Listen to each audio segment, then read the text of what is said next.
Kisah Nabi Saleh alaihi salam.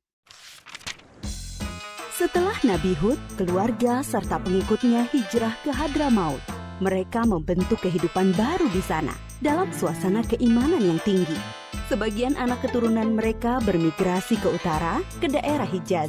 Di sana mereka membuat pemukiman baru dan berkembang turun-temurun. Bangsa baru ini dikenal sebagai bangsa Tsamud atau kaum Tsamud. Secara silsilah keluarga, kaum Tsamud berkerabat dengan kaum Ad. Mereka berasal dari satu kakek buyut, yaitu Iram cucu Nabi Nuh. Maka tak heran jika kaum Tsamud mirip dengan kaum Ad. Mereka orang-orang yang diberi kecerdasan tinggi oleh Allah Subhanahu wa Ta'ala. Kaum Tsamud juga mewarisi budaya dan keahlian bangsa Ad dalam bidang arsitektur. Mereka membuat bangunan megah di tanah datar dan membuat gunung-gunung untuk dijadikan rumah. Kaum Tsamud sangat mahir dalam ilmu pahat. Mereka membuat relief-relief yang indah. Kota mereka yang terkenal adalah Al-Hijr. Pengairan, pertanian, dan peternakan mereka berkembang sangat baik, serupa kaum Ad dahulu. Pada mulanya, kaum Tsamud menarik pelajaran berharga dari pengalaman buruk kaum Ad. Karena itu mereka beriman kepada Allah Subhanahu wa Ta'ala. Mereka hidup dalam kedamaian dan ketaatan kepada Allah. Tetapi setelah beratus-ratus tahun berjalan, kejayaan membuat mereka menjauh dari ketakwaan kepada Allah. Mereka, terutama pembesar-pembesarnya, mulai angkuh. Penindasan kepada orang-orang miskin dan lemah di antara mereka. Kebohongan, kecurangan menjadi biasa bagi mereka. Kaum Tsamud juga mulai menyembah berhala dan diteruskan turun-temurun oleh anak cucu mereka. Mereka melupakan ajaran Allah dan menuruti bujukan setan. Allah tidak membiarkan manusia dalam kesesatan tanpa ada petunjuk.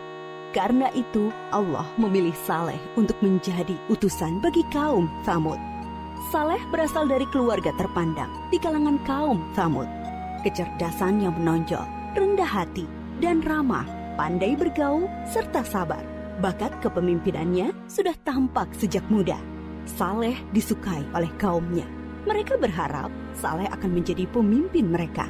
Setelah menerima petunjuk-petunjuk yang jelas dari Allah Subhanahu wa Ta'ala, Nabi Saleh alaihi salam memulai dakwahnya kepada kaumnya. Hai kaumku, sembahlah Allah.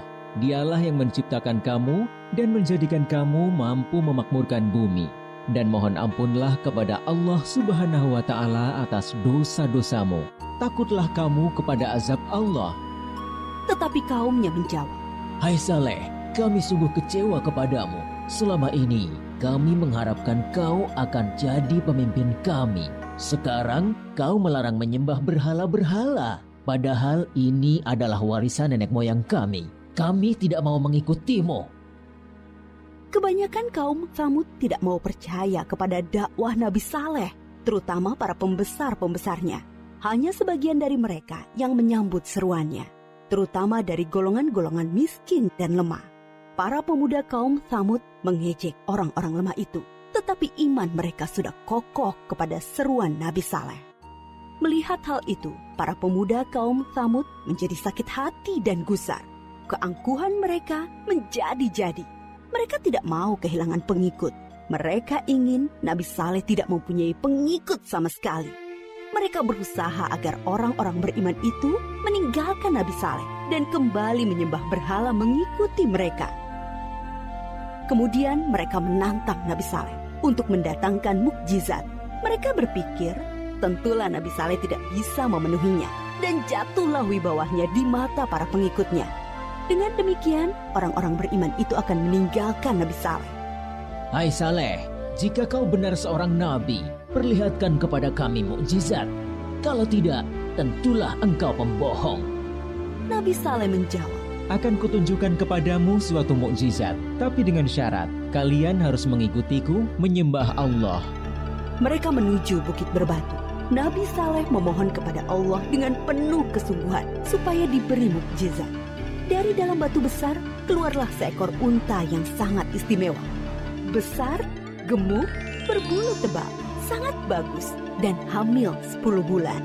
Para pemuka kafir sangat terperanjat. Kaum Tsamud memang ahli dalam memahat batu. Tapi unta ini sungguh indah dan hidup, bukan patung pahatan dari batu. Nabi Saleh berkata, Inilah unta Allah, jangan kalian mengganggunya, supaya tidak turun azab atas kalian. Dia mempunyai giliran makan dan minum dengan kalian. Sehari biarkan dia minum dari sumber air. Sehari giliran kalian dan ternak kalian. Unta itu bebas berkeliaran di pemukiman kaum Tsamud. Pada hari di mana unta itu minum dari sumber air mereka, semua ternak menyingkir seolah mempersilahkannya. Air susu unta itu cukup untuk memberi makan banyak orang setiap hari. Siapapun boleh memerahnya, tetapi tidak boleh mengganggunya. Tapi semua ini tidak menjadikan pemuda-pemuda Tsamud beriman kepada Allah dan Nabi Saleh. Sejak itu, pengaruh Nabi Saleh semakin besar. Bertambah kuat keyakinan orang yang beriman. Para pemuda Tsamud semakin cemas. Mereka takut wibawa mereka makin turun dan tidak mempunyai pengikut lagi. Maka mereka mengadakan rapat rahasia untuk menghentikan dakwah Nabi Saleh. Mereka sepakat untuk membunuh unta mukjizat itu. Para pemuda Tsamud menyuruh 9 orang untuk membunuh unta itu. Mereka ini adalah para penjahat yang dikenal berani dan kejam. Bersama-sama mereka membunuh unta. Ada yang memanah dan seorang menyembelihnya. Pemuda Tsamud mengumumkan pembunuhan unta itu dengan congkaknya. Mereka berpikir dakwah Nabi Saleh akan terganjal. Tentu banyak orang beriman yang akan meninggalkannya karena mukjizat yang sudah tidak ada. Masyarakat sangat sedih dan ketakutan mendengar kabar itu. Mereka sedih karena tidak bisa lagi minum air susu unta ajaib itu dan takut azab Allah akan benar datang menimpa mereka.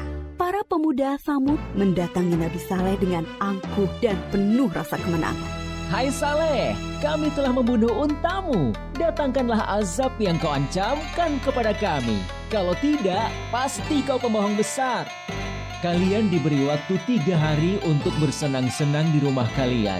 Setelah itu, azab dari Allah pasti akan datang.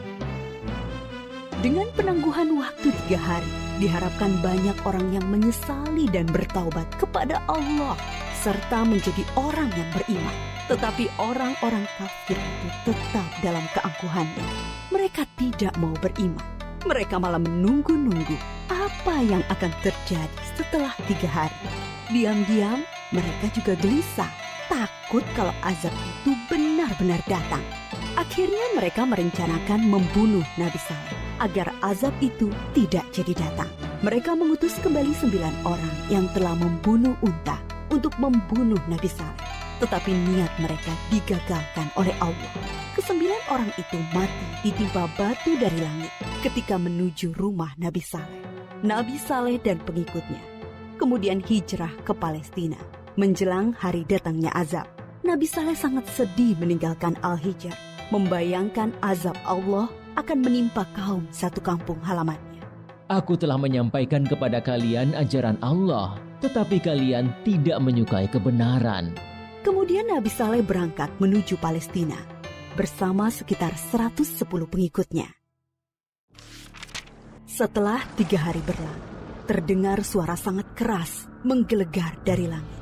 Petir menyambar dan bumi berguncang karena gempa dahsyat. Semua orang kafir itu mati mengenaskan. Bangunan yang mereka banggakan banyak yang ambruk. Binasalah kaum Tsamud yang durhaka. Sampai saat ini, sisa-sisa pemukiman kaum Tsamud berupa rumah dan gedung dari batu yang dipahat masih bisa dilihat di Saudi Arabia dan merupakan situs bersejarah dunia. Kaum Tsamud dibinasakan oleh Allah dengan azab yang singkat tapi dahsyat. Mereka diazab karena tidak mengesahkan Allah dan tidak mau mengikuti utusan Allah, yaitu Nabi Saleh. Mereka memilih mengikuti syaitan. Dan walaupun yang membunuh unta hanya beberapa orang, tetapi orang kafir yang lainnya merestui. Mereka mendiamkan perbuatan jahat di antara mereka.